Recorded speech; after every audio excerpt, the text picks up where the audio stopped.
This is the safest vault in the world. Not even a mosquito could fly inside. It is not only built 100 meters underground, but there is even a balance scale under the vault. As long as someone trespasses, even the slightest imbalance, the blast-proof door will immediately lock.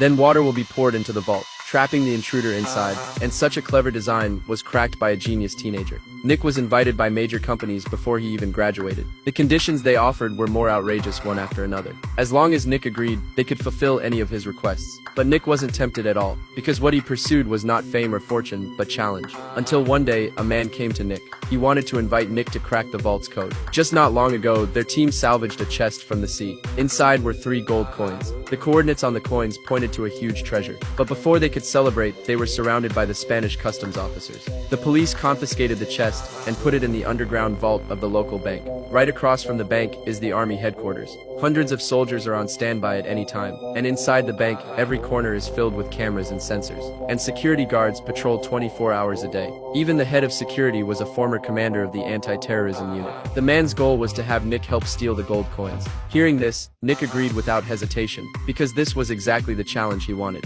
So the next day, Nick took a plane to Spain. They immediately began planning the operation. First, Jason hacked into the bank's surveillance system. Then Nick disguised himself as a janitor to sneak into the bank, looking for an opportunity to get into the meeting room above the vault. Then he used a magnetometer to scan the vault structure for analysis. In addition, opening the vault also required 2 keys, as well as the security chief's fingerprint. At this time, teammate Anna disguised herself as a painting appraiser and came to the bank. She took advantage of the moment when shaking hands and casually handed coffee to the security chief.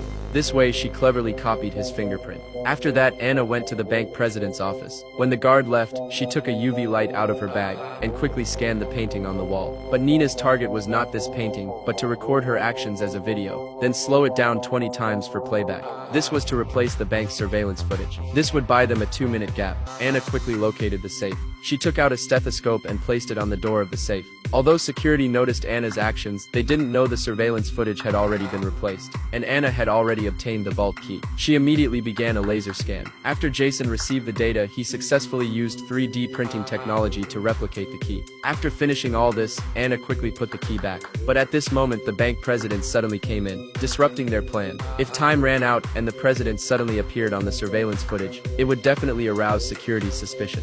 Fortunately, Anna reacted quickly. She took out her phone and asked the president to help take a work photo, thereby avoiding the eyes of the security chief. Meanwhile, Nick was not so lucky. The instrument had only scanned halfway when a group of people suddenly came in for a meeting, trapping Nick under the table. At this time, 2 documents fell to the ground. He didn't have time to think and directly turned the instrument to maximum power to trigger the alarm. As the alarm sounded, all the staff got up and left. The bank also entered a state of alert. Everyone was gathered in the lobby. The army across the street was immediately dispatched, surrounding the bank. But Anna hadn't finished scanning the second key. Helpless, she could only put it back into the safe and take it away.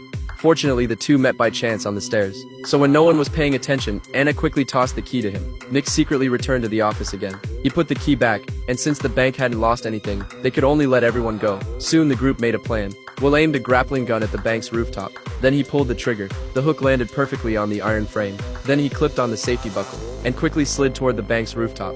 After all 3 of them arrived, they used suction cups to remove the glass on the roof. Their teammate Jason set the surveillance to loop playback. The 3 seized the chance to descend into the bank's lobby with safety ropes. Under Jason's guidance, they successfully avoided the guards. They moved toward the vault, using the ventilation ducts, and smoothly arrived outside the vault. But the chasm in front blocked their way. However, the 3 were already prepared. Will assembled the telescopic ladder. He extended it and placed it across both ends, making it into a simple bridge. Then they slowly crawled across. Soon, all 3 had reached the other side. Will put on the fake fingerprint and successfully passed the identification system. Nick and Anna took out the pre-prepared keys. They turned them at the same time. The vault door slowly opened. Inside was the chest they had salvaged from the sea, but they didn't rush in because there was a huge balance scale beneath the vault. At this moment, their teammate followed the plan. He sprayed liquid nitrogen onto the base of the balance. Soon the balance was frozen and lost its function. The floor of the vault also began to frost over. Nick slowly walked inside. Sure enough, the balance's needle did not move. Only then did the three of them relax. They began searching everywhere for the gold coins. Before long, Anna found them, but at that moment, the liquid nitrogen slowly dissipated.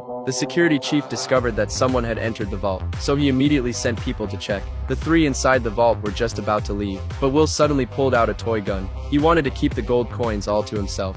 However, the balance suddenly tilted and triggered the mechanism. The security door quickly shut. They were trapped inside. Then the floodgate began to release water. In less than 2 minutes, the place would be completely flooded. Will was a skilled diver. He dived straight into the water, carrying the coins as he swam out through the water inlet. But Nick and Anna were in trouble. The two could only wait in the water to be rescued. Suddenly, Nick thought of an idea. He told his teammates to put the liquid nitrogen bottles on the balance, so that the balance would sense the water was already full. That way the water flow would stop. So his teammates hurriedly placed all the liquid nitrogen bottles onto it. Sure enough, after a while, the floodgate closed. Soon the water was also drained out. When security entered the vault, they were already gone.